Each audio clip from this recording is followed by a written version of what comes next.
오늘 조금 빨리빨리 진행을 해야 돼서 찬양을 두 곡만 했습니다. 로고스 아카데미 제47과 오늘은 우리가 이제 선지서들을 대략적으로 살펴봤는데 선지서로 마무리하기 전에 중간에 딱 성경에 보면 시가서가 있잖아요.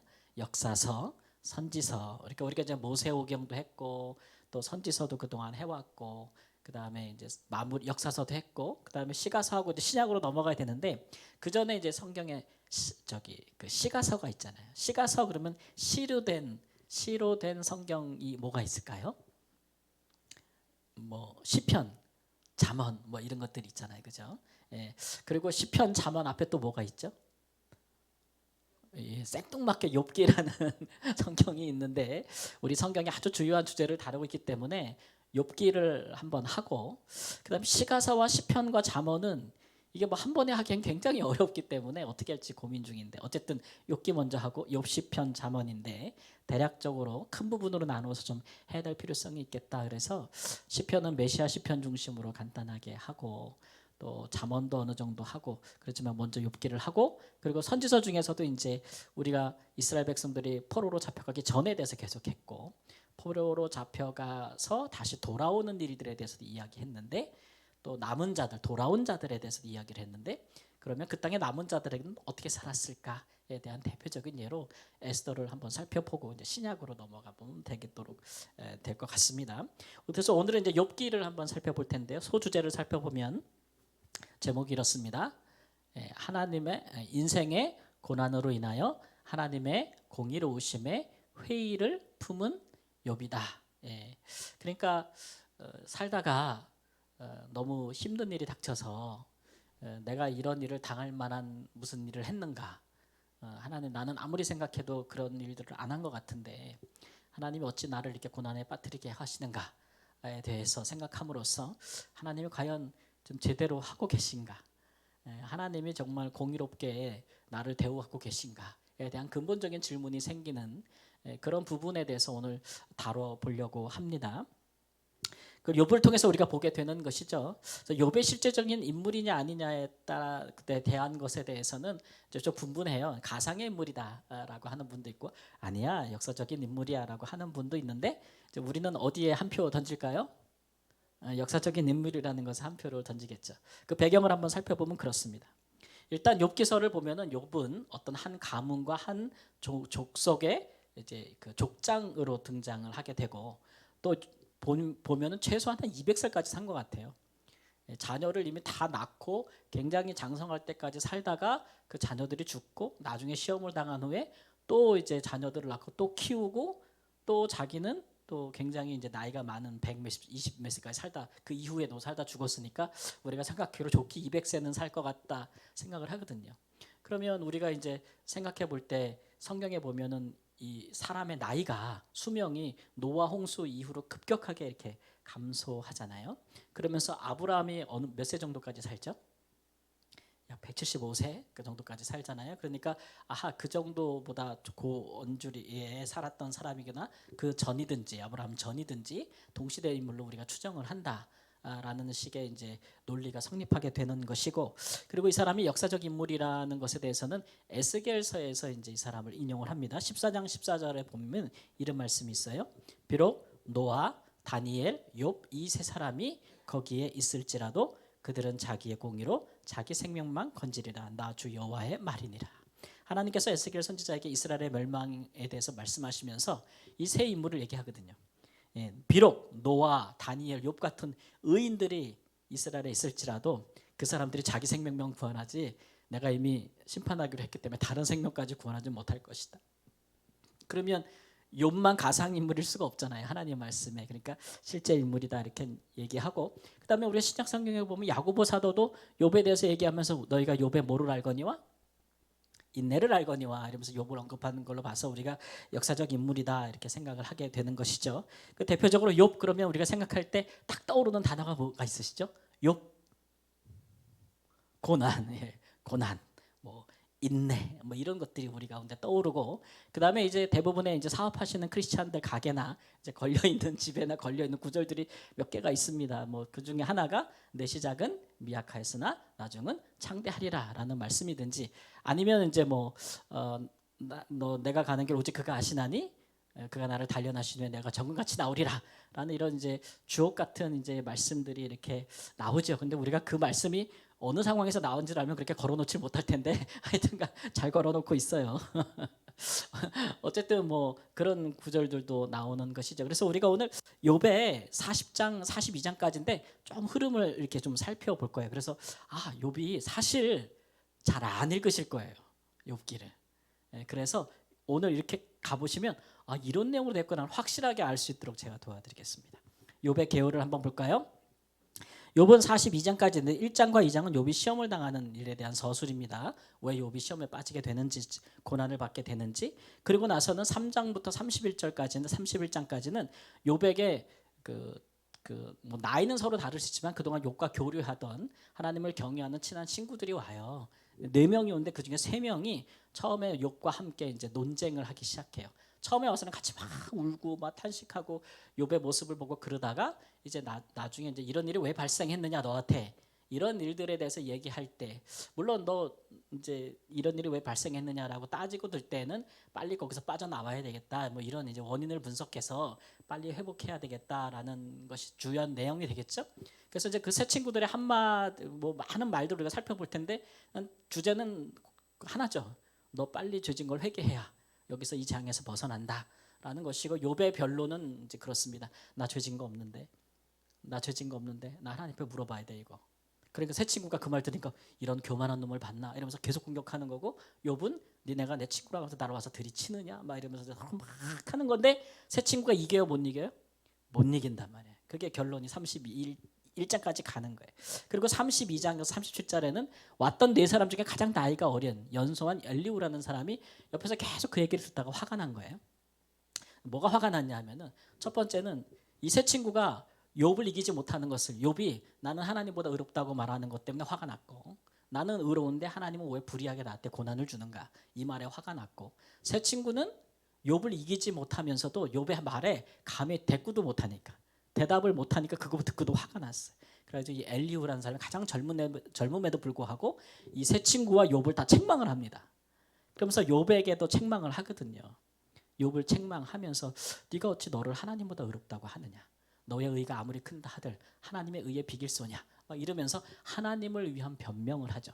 세 친구는 욥을 공격하는데 이 엘리후는 하나님을 욥 앞에 이제 욥의 의와 하나님의 의를 비교하면서 하나님을 변명, 하나님을 위한 변호 뭐 이런 것들을 하게 되죠. 그리고 나서 마지막에 이제 38장부터 42절까지 이제 그 내용을 다 들으신 하나님께서 나타나셔가지고 짠 하면서 이제 욥에게 하시는 말씀이에요. 그 말씀을 욥이 듣고 마침내 욥이 뭐에게 하나님 앞에 회개하고, 그래서 하나님께서 이제 욥을 또 회개를 받으시고, 그리고 이제 나무라시죠. 세 친구, 너희가 한 말이 다 옳지 못하다. 친구 3명을 야단치세요 하나님이. 근데 엘리후는 야단 안 쳐요. 그러니까 우리가 꼭 하나님의 그 뜻을 아는 사람이 나이가 중요하진 않아요. 가장 젊은 사람이 가장 옳은 말을 하는데 하나님이 그 사람은 책망하지 않아요. 가만 보면 그 사람이 하나님이 하신 말씀과 맥락이 같아요. 그런 걸 보고, 그래서 하나님이 그 대신 그 세 친구들에게는 너 욥한테 잘못했다 그래 이렇게 얘기하고, 너 재물을 가지고 욥에게 가서 하나님께 제사하면서 욥이 너희를 위해서 용서하는 기도를 하게 해라.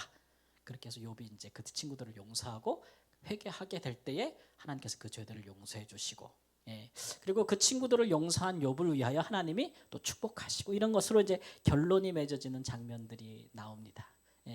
이렇게 얘기하면 뭐 친구들끼리 멱살 잡고 막 말다툼하고 막 이런 거로 생각이 되지만, 제가 이 욥기를 이번에도 읽으면서 야 정말 말에 칼이 있구나라는 거를 이 사람의 실제적 물리적 폭행보다 이 말의 폭행이, 특히 어려움 가운데 있는 사람의 그를 향한 이 비수를 꼽는 말들이 얼마나 잔혹하고 폭력적인지를 너무 잘 보게 됐어요.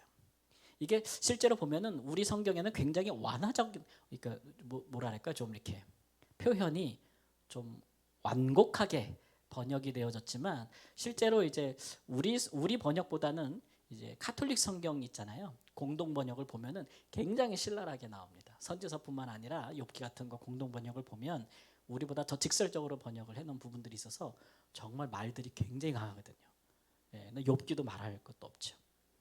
그래서 우리가 그 부분을 빨리 살펴보겠습니다. 먼저 이제 1장 2절에서 2장까지 보면 사탄이 이제 욥을 시험하게 되는 건데 어떻게 사탄이 욥을 시험하게 되는가 그 이제 경과를 보면은 그렇죠. 하나님께서 계시는데 사탄이 하나님의 회의에 왔습니다.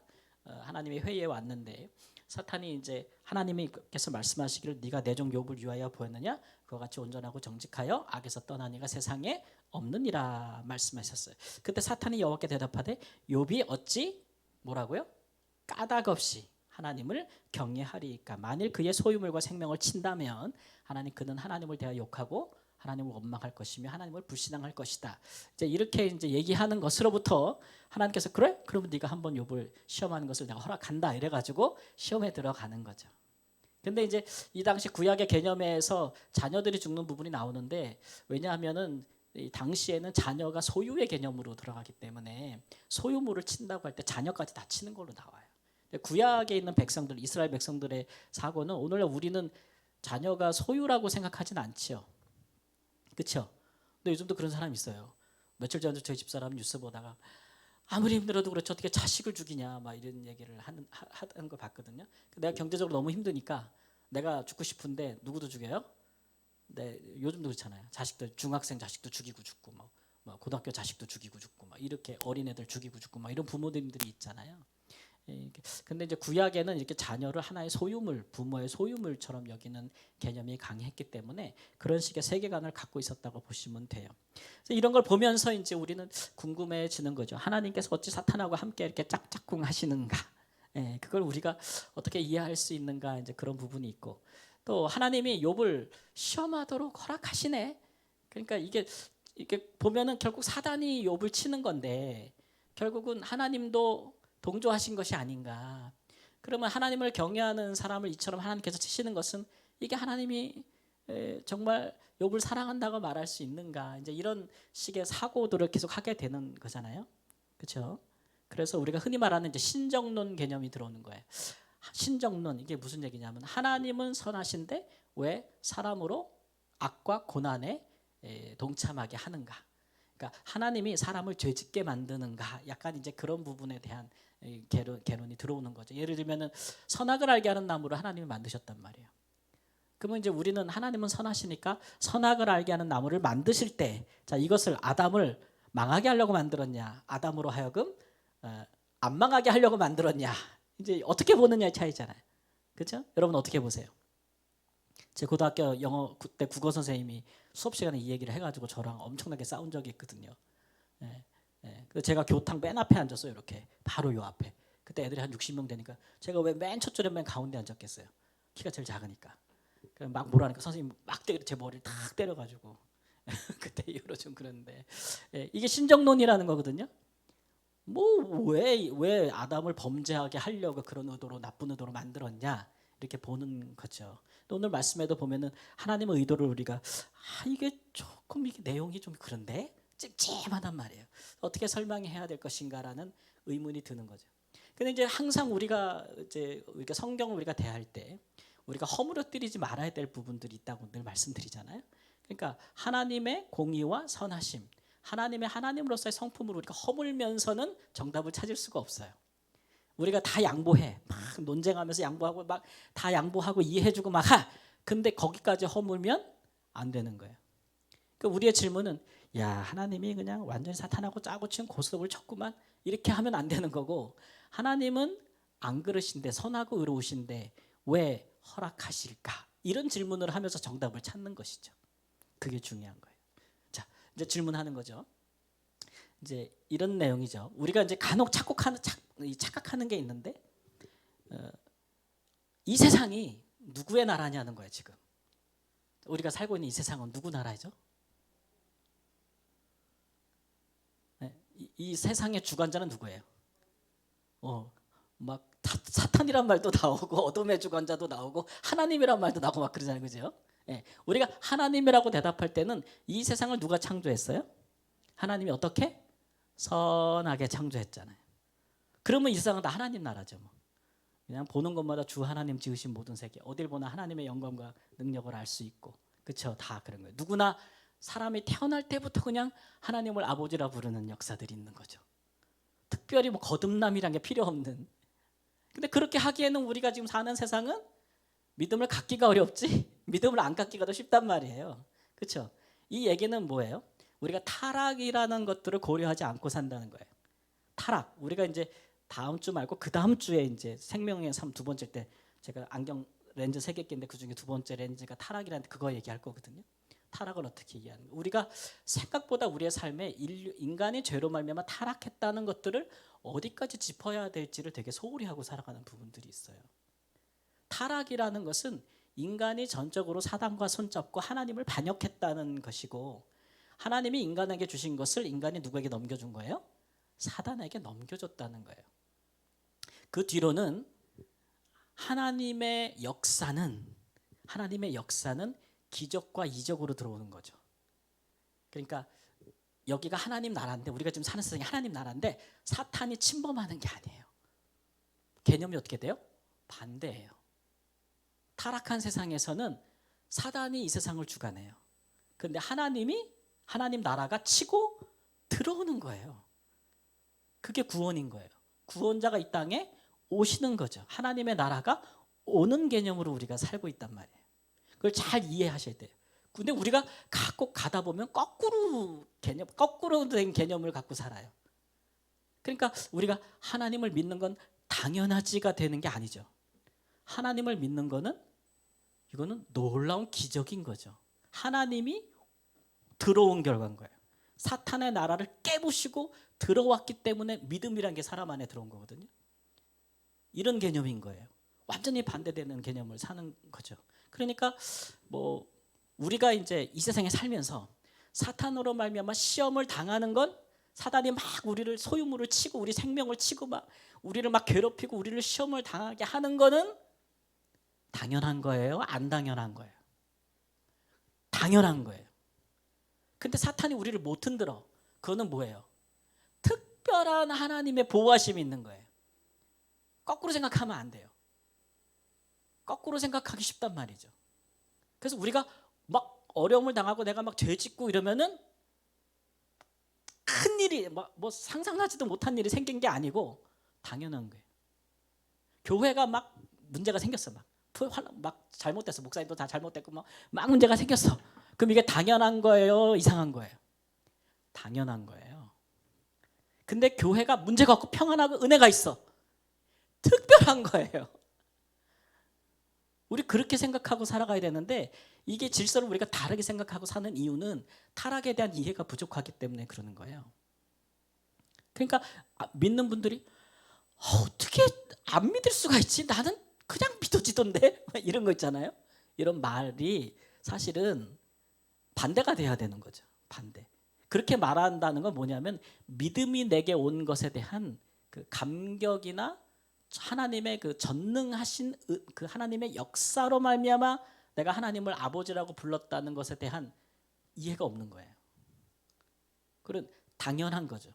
왜 당연한데 못 믿지? 이거는 나는 믿었는데 너 왜 안 믿니? 이렇게 되는 거죠. 그 믿음은 나의 행위가 되는 거예요. 나의 잘남이 되는 것이고. 그래서 우리가 이런 질서를 헷갈리면 안 되는 건데, 사탄이 와가지고 하나님 앞에 지금 불평하잖아요. 욥이 왜 하나님을 경외하는 줄 아냐고. 하나님은 뭐 하고 있어요? 보호하고 있다는 거예요. 보호하고 있다는 거. 까닭 없이 하나님을 경외하겠느냐고. 그러니까 이 보호를 하지 말라는 거예요. 내 세상이니까. 근데 하나님이 욥을 특별히 감싸들고 있기 때문에 욥이 부자가 됐고 소유물도 많고 막 잘 되고 막 그러니까 당연히 하나님을 경외하는 거 아닙니까? 라고 하는 거죠. 하나님의 특별한 보호하심을 거두란 얘기예요. 그래서 그게 이제 시험이 되는 것이죠. 그래서 하나님이 그걸 허락하셨다는 거예요. 야, 이거 이러면 안 되는 거 아니야? 우리 하나님이 이렇게 생각할 수 있잖아요. 근데 성경에도 보면 예수님도 그런 경우 있어요. 예수님께서 공생애를 시작하시기 전에 광야로 40일을 가시는데, 마태복음 4장 4절을 말씀해 보면은 예수께서 성령에 이끌리시어 사단에게 시험을 받으러 광야로 가서 이렇게 나와요. 자, 광야로 가는데 누가 이끌어 가세요? 성령이 이끌어 가신다고요. 성령이 이끌어 가시는데 거기서 목적이 뭐예요? 누가 시험해요? 사단이 시험한단 말이에요. 이거 같은 개념인 거예요. 같은 개념. 그러니까 예수님에게는 하나님의 성령이 특별히 충만히 역사하시는 분이잖아요. 그렇죠? 하나님의 성령이 막 충만히 역사하시고 예수님이 세례 받을 때부터 성령이 임재하시고 그 성령이 이끌어 가시는 거예요. 광야로. 뭐 하려고? 사단에게 시험 받으려고. 그래서 이제 첫사람 아담처럼 사단에게 첫사람 아담이 에덴에서 시험 받은 것처럼 예수님은 광야에서 조건이 더 안 좋네요. 그죠? 광야에서 시험을 받으시는 것으로서 그가 하나님의 아들이라는 것에 대해서 사단과 손잡지 아니하고 오직 하나님께 순종해서 우리를 구원할 자격이 있음을 증명하시는 거죠. 예, 이제 그런 시험들이 이제 허락돼 같은 개념이라는 거예요. 하나님 입장에서 보면은. 예, 그러니까 하나님께서 특별히 보호하시는 보호막을 걷는 거니까 이거를 불의라고 말할 수는 없는 거죠. 근데 안 해줘도 되는 걸 해준 거예요. 간혹 우리가 그런 사람이 있잖아요. 내가 꼭 도와줄 필요는 없는데 근데 내가 이제 마음에 내가 그런 의무도 없어. 근데 내가 사랑하는 마음으로 불쌍히 여기는 마음이 있고 사랑하는 마음이 있어서 정말 그 사람한테 그 사람이 받을 수 없는데 큰 은혜와 사랑을 내가 베풀었어요. 예, 베풀었어요. 근데 받는 사람들은 그게 이렇게 수고하지 않고 받았잖아요. 그죠?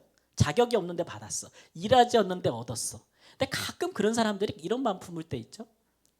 계속 달라 그럴 때 있죠. 그리고 당연한 것으로 여기고 아니 주면 화내고 우리 사람 사이에 이제 그럴 때가 있잖아요. 그럴 때 우리가 오해를 받죠. 그러면 우리 뭐라 그래요? 승질 나는 거잖아요. 야, 내가 너 어떻게 이걸 그렇게 해줄 이유가 없어. 그런 거예요. 그러니까 욥의 고백도 그거잖아요. 주시니도 하나님이시고 걷어가시니도 하나님이시다는 거. 그러니까 주셨다는 거는 받을 자격이나 조건이 됐다는 게 아니고 아무것도 없는데 그냥 뭐 했다는 거예요? 은혜로 줬다는 거예요. 그죠? 그리고 은혜로 걷어갈 수도 있는 거죠. 그러면 이제 섭섭할 수 있죠. 예, 줬다가 뺏는 거니까 섭섭한데 그게 불의 개념은 아니라고. 의와 불의의 개념은 아니다 이라는 거죠. 그러면 이거 무슨 개념이에요? 줬다 뺏는 이유가 뭐예요? 라고 이제 묻고 답을 구하면서 그 마음이 어떤지를 찾는 개념은 될 수 있어요. 그렇죠? 그러나 막 손가락질하면서 하나님께 멱살 잡고 막 우리한테 와서 멱살 잡고 말이야. 예, 막 이런 개념은 아니란 얘기죠. 그렇게 좀 이해하시고 일단 넘어가다 보면 뒤에 가면 더 결론에 가면 정리가 될 거예요. 그렇게 이제 사단의 시험은 욥에게 시작이 되었다라고 하는 것이죠. 그걸 통해서 하나님이 보여주고 싶은 게 있죠. 그래서 이제 결국은 넘어가면 이제 네 번째 주제로 가면 모든 고난은 그러면 죄의 결과인가? 이것을 놓고 이제 욥과 세 친구들의 논쟁을 합니다. 그러니까 제가 긴 장수에 나오는데 딱 이게 참 그 세 명이 번갈아 가면서 욥을 공격하고 욥이 변론을 해요. 그래서 그 엑기스만 딱 뽑았어요. 그 많은 글들 중에서 흐름만 보자고요. 첫 번째 엘리바스라는 사람이 제일 연장자인데 이 사람이 욥에게 논쟁을 합니다. 뭐라고 그러냐면 4장 7절에 한번 읽습니다. 생각하여 보라. 죄 없이 망한 자가 누구인가. 같이 막 울어줘. 그 다음에 딱 눈물을 닦고 나서 얘기하는 거죠. 야, 생각해봐. 죄 없이 망한 사람이 누구야? 누가 있어? 이 얘기는 누구한테 하는 거예요? 욥에게 하는 거죠. 네가 이렇게 망했는데 너 죄진 거 있지? 이렇게 이제 탁 첫 마디가 치고 들어오는 거예요. 욥이 뭐라 그러냐면 욥이 많은 말을 하는데 엑기스만 딱 뽑으면 6장 24절에 이렇게 합니다. 내게 가르쳐서 나의 허물된 것을 깨닫게 하라. 내가 잠잠하리라. 욥이 뭐라 그래요? 없어. 네가 아는 거 있으면 얘기해봐. 그럼 내가 입 다물게. 이렇게 이제 서로 얘기를 하고 있는 거죠. 그렇게 첫 번에 이렇게 서로 주고 받습니다. 그러면 이제 두 번째 사람 빌닷이라는 사람이 그 첫 논쟁을 이렇게 들으면서 그도 이제 막 들으면서 그 다음 질문을 생각할 거 아니에요? 빌닷이라는 사람이 첫 번째로 치고 들어와서 이렇게 얘기합니다. 하나님이 어찌 정의를 굽게 하시며 전능하신 이가 어찌 공의를 굽게 하시겠는가? 내 자녀들이 주께 죄를 지었으므로 주께서 그들을 그 죄에 버려 두셨나니. 야, 이거는 가족을 건드리는 거죠 이제. 예, 야, 하나님이 정의로운데 어찌 하나님께서 불의를 행하시겠는가? 네 자녀들 죽었지. 그 왜 죽었는지 알아? 이러면서 뭐라 그러는 거예요? 걔네가 죄를 져서 죽은 거야. 이렇게 팍 치고 들어오는 거죠. 이 친구들이었거든요, 사실은. 예. 그때 욥이 뭐라고 얘기하냐면은 많은 얘기를 하는데 그 중에 하나가 뭐냐면 내 영혼이 살기에 곤비하니 내가 불평을 토로하고 내 마음이 괴로운 대로 말하리라. 내가 하나님께 아뢰오리니 나를 정죄하지 마옵시고 무슨 까닭으로 나와 더불어 변론하시는지 내게 알게 하옵소서. 너무 기가 차가지고 대답하다 말고 이거 욥이 기도를 해요, 하나님 앞에. 도대체 나한테 왜 그러는지 하나님 알게 해달라고. 내 심정이 너무 괴로워서 뭐 이게 하나님 앞에 격식 차리거나 이렇게 이럴 수가 없어요. 지금 너무 힘들어가지고 괴로운 대로 내가 이제 말하겠다고 그러면서 이제 말하고 있는 장면이 나오게 되는 거죠. 그렇게 이제 욥이 변론을 하기 시작하니까 이제 세 번째 사람 소발이라는 사람이 또 나와서 이런 말을 합니다. 내 말에 의하면 내 돈은 정결하고 나는 주께서 보시기에 깨끗하다고 하는구나, 이렇게 얘기하죠. 그래, 그러니까 지금 네가 네 잘났다고 하는 거지, 너는 깨끗하다고 하는 거지. 야, 하나님이 두루 다니시며 사람을 잡아 가두시고 재판을 여시면 누가 능히 막을 소냐. 하나님은 허망한 사람을 아시느니 악한 일은 상관하지 아니하신 듯하나 다 보신다. 예. 야, 하나님이 너 그동안 다 보고 있었어. 예. 네가 무슨 죄를 짓고 무슨 악한 일을 하고 있는지 다 보고 있었어. 그리고 지금 딱 너를 잡아가지고 지금 재판 연 거야. 정신 차려. 막 이렇게 이제 이야기를 하는 거죠. 그러니까 욥이 뭐라고 대답해요? 하나님이 너희를 감찰하시면 좋겠느냐? 너희가 사람을 속인 같이 그를 속이려느냐? 야, 만일 그렇다면 하나님이 나한테 한 대로 니네한테 됐으면 좋겠다. 이제 이렇게 얘기하는 거예요. 니네도 하나 그러면 네가 말한 대로 하나님 앞에 너도 판단 한번 받아볼래? 이렇게 나의 죄악이 얼마나 많으니까 나의 허물과 죄를 내게 알게 하옵소서. 내가 진짜 니네들 말처럼 내가 죄가 많다면 하나님이 좀 나를 하나님 내 죄를 내가 무슨 죄 졌는데 나한테 좀 말해달라 이거예요. 그렇게 또 이제 기도함으로 막 변론을 하게 되죠. 이렇게 세 명이 한 번에 딱 그 논쟁이 지나가요. 그리고 첫 번째 또 논쟁했던 엘리바스라는 사람이 두 번째로 치고 들어옵니다. 이제 세 번씩 하거든요. 그러면서 하는 말이 뭐예요? 함께 읽습니다. 어째 내 마음에 불만스러워하며 내 눈을 번뜩거리며 내 영이 하나님께 분노를 듣디며 내 입을 놀리느냐. 경건하지 못한 무리는 자식을 낳지 못할 것이며 뇌물을 받는 자의 장막은 불탈 것이라. 야, 네가 왜 이렇게 화를 내고 난리야? 오히려 어디서 눈을 흘리고 있어? 욥한테 막 이러는 거야. 예, 어디서 눈을 그냥 부라리고 있는 거야? 어디서 화를 내? 이러면서. 예? 자식이 죽었잖아. 경건하지 못해서 그래. 너 네 집이 다 불탔지, 다 무너졌지. 너 뇌물 받은 거 아니야? 그동안 살면서 막 이렇게 이제 그들의 지혜대로 막 이렇게 인정하라고 막 하는 거죠. 근데 욥이 이제 변론합니다. 뭐라 그래요? 지금 나의 증인이 하늘에 계시고 나의 중보자가 높은 데 계시느니라. 나의 친구는 나를 조롱하고 내 눈은 하나님을 향하여 눈물을 흘리니 사람과 하나님 사이에 인자와 그 이웃 사이에 중재하시기를 원한다.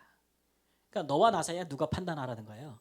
하나님이 판단하기를 원한다. 이거밖에 할 말이 없는 거예요. 왜냐하면 지금 이 사람들의 신앙적인 세계관과 지혜 안에서는 사람이 이런 불이나 불행한 일이나 고난을 당하는 것이 죄 말고는 다른 원인을 찾을 수가 없는 거예요. 예. 근데 욥은 아무리 생각해봐도 자기가 그런 하나님 앞에 죄를 진 게 없거든요. 이런 일을 당할 만한 게.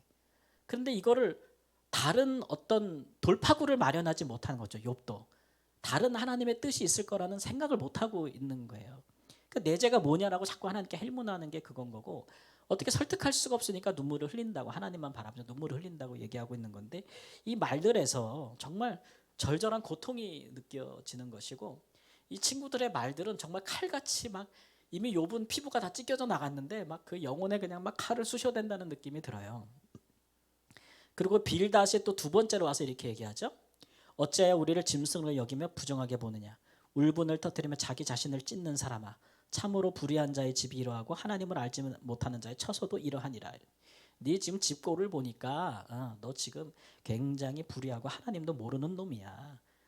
막 이렇게 얘기하죠. 근데 네가 오히려 우리를 지금 우리가 너에게 이렇게 권면한다고 네가 우리를 짐승처럼 보는 거야. 막 욥에게 또 이렇게 막 해대는 거예요.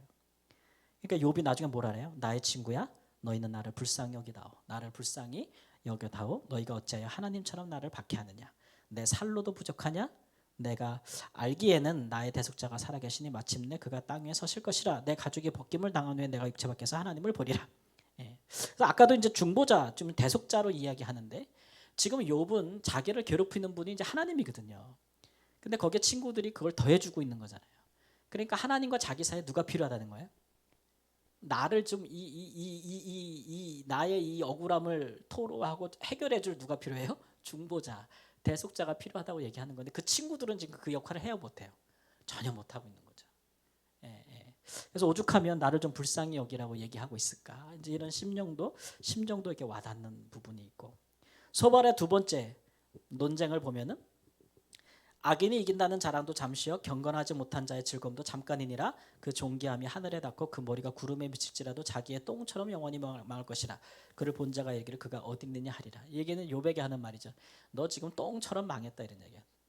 예, 그렇게 얘기하고 있는 거예요. 너도 지금 똥처럼 망했다고. 예, 너 전에 그렇게 잘 나갔지. 근데 그 악인이 잘 나가는 건 잠시였던 것 같아. 내가 지금 보니까. 이 말에는 굉장한 그동안 욥이 잘 나가는 거에 대한 엄청난 그 질투나 이런 게 있었던 거 아닐까라는 생각이 들어요. 예. 너 지금 똥처럼 망한 거야, 막 이렇게 얘기하죠. 구름이까지 떴다가 똥처럼 망한 거야. 욥이 말하기를 내가 너희의 생각을 알고 너희가 나를 해하려는 속셈도 아노라. 너희는 나를 헛되이 위로하려느냐? 너희 대답은 거짓일 뿐이니라. 이게 친구들이 와가지고 지금 욥을 살린다고 하는 그 명분으로 하는 말들이거든요. 근데 사실은 들어보면 이게 사실은 이게 위로나 이렇게 살리려고 하는 게 아니라 사람 죽이려고 하는 거잖아요. 그래서 근데 욥의 친구들은 대단한 사명감을 갖고 있는 것 같아요. 너 지금 네 죄를 자백하고 회개하지 않으면 너 진짜 죽어. 막 이렇게까지 이제 밀어붙이고 있는 거죠. 엘리바스라는 사람이 마침내 세 번째 마지막 말을 하는데 내 악이 크지 아니하냐 내 죄악이 끝이 없느니라. 사람들이 너를 낮추거든 너는 교만하노라고 말하라. 하나님이 겸손한 자를 구원하시리라. 네 죄가 진짜 끝이 없구나. 네 하는 말을 보니까 막 이렇게 얘기하지요. 그리고 사람들 앞에 자백하라고, 자백을 또 강요하기도 하고. 그럴 때에 욥이 뭐라고 말합니까? 오늘도 내가 반항하는 마음과 근심이 있다. 내가 받는 재앙이 탄식보다 무거움이라. 내가 어찌하여 하나님을 발견하고 그의 처소로 나아가랴. 가령 그렇지 않더라도 능히 내 말을 거짓되다고 지적하거나 내 말을 뭐라 그러죠? 헛되게 만들 자 누구랴 이렇게 이제 이야기를 합니다. 그래서 나 지금 굉장히 하나님 앞에 지금 내가 불만도 많고 막 그렇다는 거죠. 그래서 내가 하나님 앞에 좀 나아가서 이거를 좀 하고 싶은데 어떻게 나갈지 모르겠다. 하나님 처소에 어떻게 나가서 이걸 해버릴지 모르겠다. 설령 그렇다 한들 지금 내가 하나님 앞에 너희들 앞에 하는 말이나 하나님 앞에 와서 하고 싶은 말을 너희들 중에 누가 나한테 감히 와가지고 나한테 거짓이라고 말할 자리가 누구 있냐 이렇게 얘기하는 거죠. 그래서 욥은 또 이 세 친구들보다 자기가 의롭다는 생각을 굉장히 많이 갖고 있고, 또 하나는 이제 하나님이 나한테 이렇게 행하시는 것은 굉장히 하나님 좀 문제가 있습니다라고 이제 계속 답을 구하는 그런 측면들이 있고, 하나님을 향한 그 원망과 이런 것들을 또 숨기지는 않죠. 그다음에 이제 빌닷이 세 번째 말을 하는데 이제 흐름을 쭉 가고 있는 거예요. 빌닷이 이제 얘기하는데 그런즉 하나님 앞에서 사람이 어찌 의롭다 하며 여자에게서 난 자가 어찌 깨끗하다 하랴. 하물며 구더기 같은 사람 벌레 같은 인생이랴. 네가 하나님 앞에서 의롭다고 말하는 것이 말도 안 된다. 이렇게 이제 마지막 치고받고 있는 거죠. 그래서 욥의 마지막으로 변론하기를 나의 정당함을 물리치신 하나님, 나의 영혼을 괴롭게 하신 전능자의 사심을 두고 맹세하노니 나는 결코 너희를 옳다 하지 않았고 내가 죽기 전에는 나의 온전함을 버리지 않을 것이라. 내가 죽을지언정 내가 니네가 말한 것처럼 죄짓지 않았다 이게요. 내가 죽을지언정 나는 니네가 말한 것처럼 이렇게 죄짓지는 않았다. 끝까지 이제 욥이 버티는 거죠. 버티고 있는 거죠. 그렇게 이제 논쟁이 마무리가 됩니다. 그러니까 세 사람이 세 번씩 돌아가면서 하는데 그 한 사람이 말하는 게 뭐 두 장씩 막 넘어가요. 근데 그 중에 제가 대표적인 구절만 딱 뽑아 놓은 거거든요. 이렇게 하니까 이 논쟁의 결론, 말싸움의 결론이 어떻게 났느냐 보면은 욥이 자신을 의인으로 여김으로 그 세 사람이 말을 그치니 욥이 하나님보다 자기가 의롭다 하며 그들이 능히 대답하지 못하면서도 욥을 정죄함이라. 이렇게 결론이 나는 거죠. 결론이 어떻게 났어요? 욥은 자기가 하나님보다 뭐 하라고요? 의롭다. 나 잘못한 거 없는데 하나님 나를 벌하시니 하나님 문제 있어요. 얘기도 안 해주고 무슨 일인지 나한테 얘기도 안 해주고 하니까 문제 있다라고 의문을 제기하면서 대답해달라. 자꾸 이제 이렇게 얘기하는 거니까 이제 그런 옆에서 지켜볼 때 그런 부분이 있었고, 세 친구는 그냥 욥이 당한 일을 보니까 이건 무조건 죄인이 이런 일을 당하니까 계속 정죄하는 거예요. 근데도 욥의 말에 대해서 그들이 반박을 못하는 거죠. 반박을 못하는 거예요. 끝까지 잘못 안 했다 그러니까 반박을 못하는 거죠. 그럴 때 이제 가장 연소한 사람인 이제 엘리후라는 사람이 와서 이제 욥을 책망하기 시작합니다. 이런 말을 하죠. 함께 읽을까요? 그대가 의로운들 하나님께 무엇을 드리겠으며 그가 그대의 손에서 무엇을 받으시겠느냐. 그대의 악은 그대와 같은 사람에게나 있는 것이요 그대의 공의는 어떤 인생에게도 있느니라. 이렇게 얘기해요. 야, 네가 의로운들, 네가 의롭다고 주장하는 게 하나님의 뭔 도움이 되는데. 예. 그리고 세상에 너같이 의로운 사람이 또 없을 것 같아? 이런 얘기죠. 예. 너보다 의로운 사람은 없을 것 같냐? 이렇게 이야기하는 겁니다. 그래서 어떻게 네 의와 하나님의 의를 비교하느냐? 이렇게 이야기하는 것이고, 두 번째도 그렇게 얘기하죠. 누가 그를 위하여 그의 길을 정하였느냐? 누가 말하기를 주께서 불의를 행하셨다 하셨나이다 할 수 있으랴. 어떻게 너는 하나님 앞에 하나님이 나한테 불의를 행했다고 말할 수가 있느냐. 그러면서 하나님의 놀라운 음성을 내시며 우리가 헤아릴 수 없는 큰 일을 행하시느니라. 네가 하나님의 행하는 일을 다 알아? 이렇게 말하는 거죠. 그리고 전능자를 우리가 찾을 수 없나니 그의 권능이 지극히 크사 정의나 무한한 공의를 굽히지 아니하심이니라. 하나님은 절대 불의를 행하는 분이 아니야. 이렇게 결론을 이제 맺고 있는 거예요. 엘리후라는 사람이. 그래서 이제 하나님을 위해서 네가 감히 하나님 앞에 그렇게 말할 수 있어? 라고 이제 이야기하는 것이죠. 그럴 때에 이제 하나님께서 마지막으로 나타나십니다. 그래서 하시는 말씀이 트집 잡는 자가 전능자와 다투겠느냐. 하나님을 탓하는 자는 대답할지니라. 네가 받은 고난을 위해서 나를 원망하느냐? 그럼 이제 내가 하는 말에 너 대답해 봐라. 이렇게 말씀하시는 거죠. 내가 내 공의를 부인하려느냐? 내 의를 세우려고 나를 악하다 하겠느냐? 요봐, 네가 의롭다고 주장하기 위해서 나를 악하다고 말할 수 있겠느냐? 이렇게 말하죠. 내가 하나님처럼 능력이 있느냐? 하나님처럼 천둥소리를 내겠느냐? 너는 위엄과 존귀로 단장하며 영광과 영화를 입을지니라. 너의 넘치는 노를 비우고 교만한 자를 발견하여 모두 낮추되 모든 교만한 자를 발견하여 낮아지게 하며 악인을 그들의 처소로 짓밟을지니라. 이런 얘기죠. 그래, 그러면 네가 한번 내가 하는 일 대신해 볼래? 이런 얘기예요. 이 얘기는 너 나처럼 나보다 능력 있어? 그러면 네가 세상에 공의를 행하는 전능자의 역할을 네가 해. 이런 얘기죠. 네가 세상을 두루 감찰하면서 교만한 자 발견해서 그들에게 벌 주고 겸손한 자에게 상 주고 네가 해봐. 내가 하는 일 네가 해봐. 이제 이런 그 얘기를 하고 있는 거죠. 그러니까 엘리후와 이제 하나님의 그 말씀을 종합해 보면 이제 그런 얘기죠. 이제 하나님은 욥이 하나님을 향하여 원망하고 아파하고 이제 구하고 묻고 하는 기도하는 그런 부분들에 대해서 이제 마지막 장 가면 그 마음을 이해하십니다. 그 같은 고난을 견딜 자가 많지 않죠. 그렇다고 욥이 하나님을 부인하는 것은 아닙니다. 뭐냐면 그가 알던 하나님에 대한 지식이 한계에 부딪혔기 때문에 그런 것이죠. 그런 것에 대해서 이제 하나님도 아시는 거죠. 간혹 이제 이게 차원이 다르다는 게 그런 게 있죠. 이제 우리가 이제 어떤 뭐 회사나 아니면 어떤 일에 관해서 어떤 조직에서 위에 있는 사람과 이제 밑에 있는 사람이 있잖아요. 서열상 그런 일들이 있죠. 가끔 저도 이제 선교할 때 이제 제가 이제 이사장이고 선교 재단의 이제 말라 이사장이고 이제 많은 현지인들이 100여 명의 현지인들이 같이 이제 월급을 주는 현지인들이 같이 일을 하게 되니까 간혹 이제 다 그 이렇게 일일이 다 초기에는 다 뭐 서로 숟가락 몇 개 있는 것까지 다 알지만 시간이 지나면 그런 아이들은 중요한 리더들이 되고 밑에 또 많은 스태프들이 생기고 막 이러잖아요. 그러다가 이제 이렇게 가끔 이제 가장 밑바닥에 있는 가장 밑에 있는 이제 그 스태프들을 찾아가서 얘기할 때가 있어요. 제가 이렇게 얘기하면서 이제 보면은 주로 이제 제일 밑에 있는 사람들이 몸을 제일 많이 쓰죠. 그죠? 몸을 제일 많이 써요. 그러니까 이 우리 전체 선교 조직에서 자기가 일을 제일 많이 하는 줄 알아요. 그리고 자기가 제일 뭐하다고 생각해요? 힘들다고 생각해요. 힘들다고 생각해. 그런 입장에서 딱 보면은 제일 농땡이 치는 게 누구 같아 보여요? 저 같아 보이는 거죠.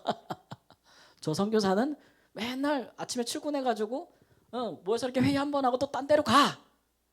나는 여기서 맨날 청소하는데 이렇게 생각하는 거예요. 나는 학교에서 맨날 청소하고 청소하고 뭐 굳은 일 다 하는데 저 강성 교사님 아침에 와가지고 중요한 스텝 딱 불러서 회의 딱 하고 어디 또 딴 데로 가. 딴 데 가서도 그러겠지? 막 이렇게 생각을 하겠죠, 그렇죠? 그래서 이제 제가 이렇게 얘기하면서 우리 지금 선교팀에서 제일 힘든 사람이 누굴 것 같으냐? 그러면 자기래, 자기. 그럼 제일 일도 안 하고 쉴 것 같은 사람 누구냐? 그러면 나래. 그렇게 얘기를 하더라고요. 그래서 그래. 야, 그래 너 이제 많이 힘들구나. 일을 좀 덜어줄게 이런 말은 하지만 쟤는 리더는 못 되겠다 이런 생각을 하죠. 여러분 예를 들면은 그렇게 조직에서 이끌어갈 때 제일 힘든 사람이 누굽니까? 리더가 힘든다는 생각을 하면 리더될 자질이 있는 분들이에요. 예. 그 친구는 몸 쓰는 게 제일 힘든 거죠, 그죠? 제가 힘든 건 뭘까요? 그 많은 학교나 병원을 돌리기 위한 자금을 항상 끌어와야 되는 거예요. 후원처들이나, 그죠? 그리고 중요한 문제가 생기면 그걸 해결해야 되는 거예요. 학교의 인허가 문제라든지 병원의 인허가 문제라든지, 예, 굵직굵직한 문제, 마을의 추장단들과 문제가 생겼을 때에 추장들과 만나서 대추장과 만나서 그 문제를 풀고, 예, 또 공무원들과 그걸 풀고 관리들과 풀고, 이거 굉장히 어려운 일이거든요. 그 친구가 할 수 있어요, 없어요? 아무것도 할 수가 없어. 나는 스트레스 엄청 받으면서 일을 하고 있는데 얘는 볼 때 나는 항상 노는 것처럼 보이는 거지. 차 타고 와서 중앙 결정하고 또 딴 데로 가고 이러니까 그렇게 보이는 거죠. 예. 이게 제가 무슨 말씀을 드리냐면 다른 차원이라는 걸 말을 하는 거예요. 이 아이가 열심히 일하고 성실히 일하는 것도 맞지요. 근데 그것이 저를 대신할 수는 없는 거잖아요. 욥이 이 땅에 살면서 하나님 앞에 정직하고 하나님을 경외하고 성실하게 살고 자부심이 있는 것도 많고 또 볼 때 다른 사람들보다 더 의로울 수도 있죠. 이건 상대적인 거예요, 그렇죠? 그러나 욥의 그런 행함이 하나님이 하시는 일을 대신할 수 있을 정도냐, 하나님의 의로움을 대신할 수 있냐, 공의와 통치를 대신할 수 있느냐, 택도 없는 소리죠. 부모가 자식을 사랑하는 것과 자식이 부모를 사랑하는 다 우리가 사랑이란 말로 표현할 수 있어요. 근데 같지는 않거든요. 같지 않아요. 근데 우리가 어이없을 때가 있죠. 왜냐하면 자식이 그걸 같다고 생각할 때가 어이가 없죠. 그러면 나 할 도리 다 했다 그러면 어이가 없죠. 어이가 없어. 네. 약간 그런 부분들이 생기는 거잖아요. 차원이 다르다는 말씀을 드리고 있는 거예요. 그러니까 욥이 하나님 앞에 이의를 제기하는 차원과 하나님이 그에게 대답하시는 차원이 다르다는 거죠. 욥은 자기의 그 형통함과 축복이 자기의 의로운 행위의 결과라고 생각한 거죠. 욥의 행실이 어땠어요? 혹이라도 늘 죄를 질까 봐 속죄제를 엄청나게 발빠르게 드리거든요.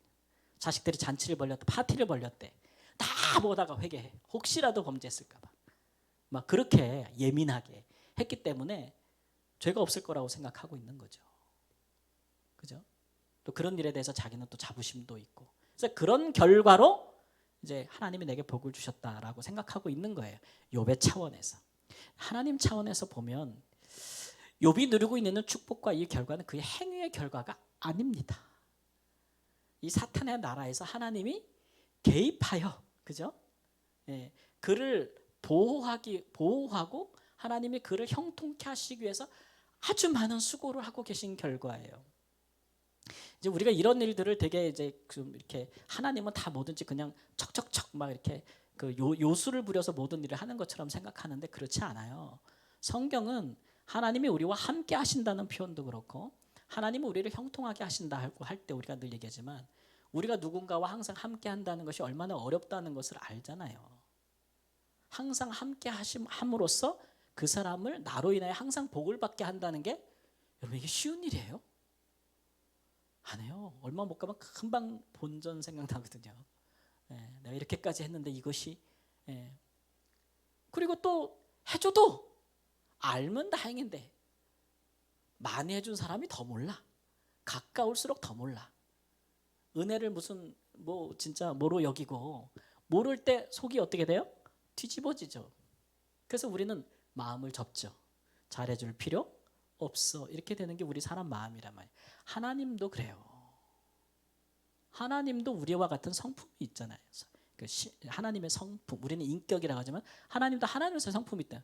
하나님이 우리와 함께 하시고 하나님의 욥과 함께 하사 그로 범사에 하나님 앞에서 정결하게 하고 그가 행하는 모든 일에 복을 주고 그의 소유물을 보호하시고 사단이 시험하지 못하게 하시는 것이 하나님의 굉장한 헌신의 결과라고요. 하나님의 나라가 아닌 곳에서 사탄의 나라 가운데 하나님이 개입하고 들어오셔서 주관하심으로써 이루는 일들이라는 거죠. 이런 일들. 그러니까 하나님 입장에서 보면 욥의 이런 그 불만과 불행은 차원이 다른 식의 하나님을 향한 호소예요.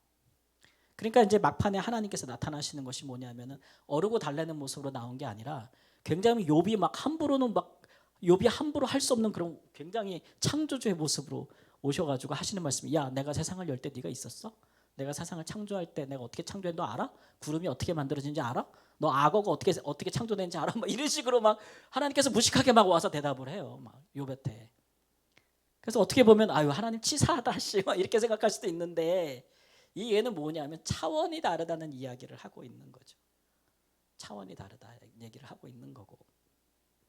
그래서 욥이 이제 그런 걸 경험하고, 주께서는 못하실 일이 없사오며 무슨 계획이든지 못 이루실 것이 없는 줄 아오니 그러므로 내가 스스로 거둬들이고 티끌과 제 가운데서 회개하나이다. 내가 행한 것은 내가 행한 나의 의로움 때문에 하나님이 내게 복 주신 것이 아니라, 하나님의 의를 인하여 내가 복을 받은 것이다 라는 고백을 차원을 하게 되는 것이죠. 그래서 하나님께서 결말 보면 내가 내 친구에게 놓아노니 이는 너희가 나를 가리켜 한 말이 내 종 욥의 말과 같이 옳지 못함이니라. 욥이 그 친구들을 위해 기도할 때 여호와께서 욥의 공경을 돌이키시고 여호와께서 욥에게 이전 모든 소유보다 갑절이나 주신지라. 이렇게 이제 결론을 맺고 있습니다. 이런 결론 내용만 쭉 얘기하다 보니까 벌써 이제 끝날 때가 돼가는데, 적용을 하죠. 적용이 중요한 거니까. 여기서 우리는 첫 번째 적용점을 찾을 때 이제 하나님의 의와 사람의 의를 비교합니다. 사람의 의를 가지고 이 세상에 하나님의 나라가 이루어질 하나님의 통치가 이루어질 것 같았으면 하나님께서 예수 그리스도를 보내주지 않으셨겠죠. 그죠? 욥은 상대적으로 다른 사람에 비하여 내가 의롭다고 여길 수는 있었어도, 그러나 사단이 통치하는 나라에서 욥이 가진 의라 할지라도 그가 까닭없이 하나님을 경외하지는 않을 것이다라는 사단의 이 참소에 그 욥의 의가 견딜 수 없다는 걸 보여주는 거예요. 견딜 수 없다는 걸 보여주는 거예요. 여러분 참 이 말이 중요해요. 사단이 한 말이 이게 중요한데, 우리도 그래요. 우리도 성경 우리에게 하나님을 힘을 다하고 마음을 다하고 뜻을 다하여 사랑하라고 우리한테 얘기하잖아요. 그렇죠? 근데 우리가 이제 믿음이 더하여질 때나 우리의 믿음의 근거들을 가만히 보면은 그게 맞고 우리가 원하는 것이기는 하지만, 그러나 까닭없이 정말 모든 것을 다 없을지라도, 이 하박국 선지자가 말한 것처럼 뭐 무화과 나무 열매가 없고 포도나무 열매가 없고 뭐 감람나무에 과실이 없고 뭐 아무것도 없어도 나는 오직 여호와로 인하여 만족하겠다라는 믿음에 이르기가 굉장히 어려운 거죠. 그러니까 하나님이 내게 재물을 주시고, 하나님이 내게 건강을 주시고 생명을 주시고 자녀들과 함께 하시고 우리를 형통하게 하시고 도와주시기 때문에 이제 하나님을 믿을 만한 이유가 있는 거죠. 그런 것들이 우리 인간에게 있어서 믿음의 그 울타리를 치고 있다는 것을 사단이 너무 잘 아는 거예요. 잘 아는 거죠. 잘 아는 거. 그런 부분들. 그래서 우리 사람의 의가 상대적으로 아무리 다른 사람보다 의로울지라도 사단의 나라에서 우리를 시험하지 못할 의는 존재하지 않는다는 거예요. 만약에 사단이 우리를 건드리지 못하고 있다면 그건 우리가 의로워서가 아니에요. 하나님의 의가 우리에게 있기 때문이고 하나님이 우리를 보호하시기 때문이라는 거죠. 근데 우리가 이것들을 착각하면 안 된다는 거죠. 내가 믿음이 좋아서 하나님 앞에 헌신을 하고 내가 기도를 많이 해서 나는 지금 죄를 짓지 않고 하나님의 은혜 가운데 있고 평안하다라고 생각하면 안 된다는 거예요. 그러라 할지라도 하나님 앞에서 그렇기 때문에 우리가 평안하다고 말할 수 있는 만큼의 의는 없다는 거예요. 우리는 언제나 예수 그리스도의 의가 필요한 게 바로 그런 것이죠.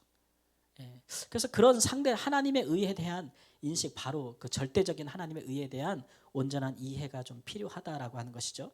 그러면 하나님을 경외하는 자들의 고난을 우리가 어떻게 이해할 것인가, 이런 표현이죠. 하나님을 경외하는 자들에게 고난이 온다, 인생에서. 이걸 어떻게 이해하냐? 잘못됐다? 예수님에 의하면 당연하다. 하나님을 경외하는 자의 최고봉은 누구예요? 예수 그리스도. 그분이 이 땅에 오셨을 때 그가 고난받고 악인들에 의해서 휘둘리고 사탄이 공격한 것은 당연하다. 이 세상은 누구의 나라니까? 사탄의 나라니까요. 당연하다는 거예요. 당연하다는 거. 근데 이제 하나님께서 예수 그리스도가 우리의 죄의 짐을 짊어지고 우리의 죄를 대신 당하여 죄값을 받고 있기 때문에 그를 죽음에서 이제 죽도록 이제 내려두신 거잖아요. 그렇죠? 우리의 죄를 대신하여 죽으신 거잖아요. 우리가 이제 그런 식의 이해를 가져야 돼요. 그래서 예를 들어서 의인이 형통해. 믿음을 가지고 하나님을 믿고 의롭게 살려가는 사람들이 형통해. 그러면 이거는 아유 당연하지가 아니에요. 이거는 우와 기적이네. 이런 인식을 가지고 사셔야 돼요. 이 세상에서는 그런 일이 일어나지 않거든요. 하나님의 아들도 죽이는 세상인데 우리 그 의가 뭐라고 사단이 우리를 가만 놔두겠냐고요. 벌벌벌 떨겠냐고 우리한테. 예수 그리스도 때문에 그렇게 되면 되는 거라도 우리 때문은 아닌 거예요. 그러니까 이런 부분에 대해서 우리가 확실하게 알아야 될 것은 악인이 심판을 당해. 이 세상에서 악인이 자기 죄 때문에 뭐 벌을 받아. 그거 보면 우리 어떻게 생각해야 돼요? 세상 사람들은 뭐라 그래? 당연하지 이렇게 생각하잖아요. 그런 일은 세상에 당연하지 않아요. 그건 하나님의 놀라운 은혜예요. 악인이 이 세상에서 형통한 게 당연한 거예요. 근데 우리는 악인이 형통한 거를 보면은 이상하다 이렇게 생각하는데 그게 아니고 당연하다. 예. 근데 악인이 자기 죄값을 받아. 그러면 하나님의 은혜다. 이런 거죠. 이 생각이 우리 가운데 바뀌어야 되는 것이죠. 의인이 고난을 당한다? 이 세상에선 당연하지. 선한 사람이 핍박을 받아. 예수님도 그랬는데 당연하지. 이 세상이 우리를 미워한다고 했잖아. 근데 선한 사람들이 형통하고 편안해. 또 선한 일을 했다고 상도 받아. 그럼 뭐라 그래요? 하나님의 특별한 은혜다. 그렇게 생각을 바꿔주신. 그러면 고난이라는 것에 대해서 우리가 생길 때 왜라는 질문을 안 하는 거죠. 이거는 당연한 거니까. 당연한 거니까. 그래서 그냥 인생은 그냥 고난인 거예요. 그냥 하나님 믿는 사람, 그리스도인들에게 인생이란 무엇이냐 그러면 그냥 고난인 거예요. 예수님처럼 십자가예요. 십자가. 근데 나는 예수님 믿고 편안한데? 그러면 하나님이 불쌍히 여겨주셔서 도와주고 계신 거예요. 어떻게 도와주시냐 그러면 그 많은 사탄의 시험을 하나님이 못하게 막아주고, 사탄이 우리 시험을 믿음을 흔들지 못하게 막아주고, 우리의 연약함을 감춰주고 도와주시고 생명을 지키게 해주고 소유를 지켜주시고 하고 계신 것이라 이거예요. 여러분 내가 누구를 그렇게 해준다고 생각해봐요. 맨날 따라다니면서 지켜주고 보호해주고 부부 사이에도 못하겠네. 우리 하나님의 열심히 그 일을 하고 계신다. 마지막으로 하나님의 전능하심은 그의 의를 증명한다. 오늘 말씀에 보면 욥기에서 하나님이 나타나면서 그러시잖아요. 야 내가 하는 일을 네가 할 수 있어. 이렇게 하면서 하나님이 하시는 일을 막 얘기합니다. 너 내가 하는 일을 할 수 있어. 하는 일을 할 수 있어. 이렇게 얘기하거든요. 결국 뭐냐면 이제 이 의라는 것은, 이 세상의 의라는 것은 결국 이 하나님의 전능하심으로 증명이 되는 거예요. 의가 그 의 자체로는 증명이 안 돼요. 왜냐하면 의는 고난을 받기 때문에 세상에서는 그 자체로는 빛을 발할 수가 없는데 하나님의 전능하심이 딱 들어오셔가지고 의로 인하여 고난받는 자들이 이거 의 때문에 고난받는다는 걸 보여줘야 되거든요. 왜냐하면 세상 사람들은 다 잘못해서 고난받는다 그러니까 새 친구들처럼. 근데 하나님 아니야. 잘못해서가 아니고 그가 하나님을 경외함으로 받는 고난이라는 거를 하나님 입장에선 증명해줘야 되는 거예요. 이거를. 그렇죠? 그 방법이 뭐예요? 하나님의 전능하심의 개입이에요. 그게 욥기에서는 하나님이 이전보다 더 뭐 갑절이나 회복시켰다라는 것으로 나오는 것이고 예수 그리스도에게는 십자가의 죽으심에서 부활하셨다는 걸로 나오는 거예요. 부활하셨다. 이게 하나님의 전능하심이 아니면 이루어질 수 없는 일이잖아요. 욥의 고난을 우리가 본다면 그가 다시 저렇게 일어서서 전보다 더 이렇게 번영하고 형통한다는 것은 일어날 수 없는 일인 것처럼 예수 그리스도의 죽으심에서 그를 부활시킨다는 것도 하나님의 전능하심이 없으면 일어날 수 없는 일이에요. 그럴 때 욥의 의와 또 예수 그리스도의 의가 하나님이 증명하는 거죠. 세상에 증명하시는 거죠. 그렇게 하나님의 전능하심과 의는 그런 관계가 있는 거예요. 그러니까 우리가 하나님 앞에서 지금 제대로 살고 있는지, 우리의 믿음이 하나님 앞에서 온전한지 이런 것들을 세상이 알아줄 수가 없고, 심지어는 우리 믿음의 세계에서도 이 같은 시각을 갖지 않는다면 욥의 새 친구들처럼 절대 알 수 없다는 거죠. 예수님 당시에도 많은 사람들이, 하나님을 경외하는 사람들이 예수 그리스도를 알아보지 못하고 인정하지 못했던 것처럼 동일한 일들이 일어난다는 거예요. 근데 이거를 우리를 증명해 주는 분은 누구밖에 없어요? 하나님의 전능하심이 그의 우리에게 주신 의를 증명하실 것이다. 하나님의 전능하신 역사가 우리의 의로움을, 우리가 받은 의를, 우리가 의를 따라 행하였음을 하나님께서 나타내게 해 주실 것이다라는 것, 그런 것들을 엿볼 수 있는 그런 장면이 있죠. 그러니까 우리가 기도 안 할 수가 없는 거예요. 그런 부분에 대해서 하나님 주의 전능하심으로 우리를 붙들어 주시고, 하나님 주의 살아계심을 나타내시며, 하나님 주의 의를 높이시고 주의 이름으로 역사하시옵소서. 간구 안 할 수가 없는 거예요. 예, 간구 안 할 수가 없는 거예요. 그런 뭐 기적과 이적, 요즘 뭐 기적과 이적이 없다고 말하는 사람들도 있는데 그렇지 않죠. 그렇게 보면 우리가 지금 이렇게 믿음의 사람으로 믿음을 지키며 살아가고 있는 지금 우리 현재의 삶이 사실은 하나님 입장에서 보면 그가 행하시는 이적과 기사, 그의 함께 하심의 결과물이에요. 그렇죠? 근데 우리는 이제 항상 이제 그런 하나님의 지금 우리의 삶을 향한 하나님의 그 열심과 하나님의 헌신보다는 우리는 다른 거를 자꾸 더 생각을 하죠. 이렇게 다른 더 역사들을 생각하지만, 하나님이 우리에게 훨씬 더 지금 많은 헌신으로 우리를 이 믿음의 길에서 떠나지 않게 하시고 죄 가운데 보호하시며 사단의 시험에서 우리를 건지고 계시다. 그리고 늘상 그렇게 기도하라고 또 가르쳐도 주셨잖아요. 그런 것들에 대한 감사를 생각하면 지금 내가 여기 있는 것이 얼마나 하나님의 큰 역사와 하나님의 돌보심의 결과인가, 전능하신 하나님의 일하심의 결과인지를 생각해 보니까 이런 식으로 눈이 좀 떠지면 나는 하나님의 기적 가운데 있다. 하나님의 행하신 가운데 있다. 도처에 하나님께서 나를 위해 행하시는 일 뿐이구나 라는 것들을 깨달아 알 수 있는 영적인 눈들이 활짝 열리게 되는 은혜가 있기를 우리 주 예수님의 이름으로 축원합니다. 아멘. 기도하겠습니다. 주님, 이 험하고 고난뿐인 세상에서 사단이 활개치게 있는 그의 나라 가운데서도 우리가 하나님 나라 백성으로 살도록 주께서 하나님 성령으로 주의 전능하심으로 우리와 함께 하시며 우리를 보호하시고, 하나님 우리를 믿음의 가정으로, 믿음의 교회로, 또 하나님 나라로 살게 하시는 줄을 믿습니다. 이미 우리의 삶 가운데 주께서 행하시는 일들을 생각하고 하나님 주님을 찬송하며 감사하며 더욱 그의 능력을 힘입는 하나님 나라의 백성으로 살아가는 하나님 삶을 살게 하시고, 예수께서 이 땅 가운데 사단의 나라를 깨고 하나님의 나라를 이루신 것을 본받아서 우리도 남 가운데 우리 삶 가운데 죄를 깨고 사단의 모든 시험과 역사를 깨고 그 안에서 고통받는 자들을 살리고, 또 하나님 우리 인생의 모든 주여 시험과 환난에서 능히 승리할 수 있게 하여 주옵소서. 고난받는 자를 불쌍히 여기고 위하여 기도하며 손을 잡고 일으켜 세우는 자가 되게 하여 주시옵시고, 하나님을 알아 주의 마음으로 행하는 사람에게 하나님 겸허히 행하는 자가 되게 하여 주옵소서. 존귀하신 예수님의 이름으로 기도합니다. 아멘.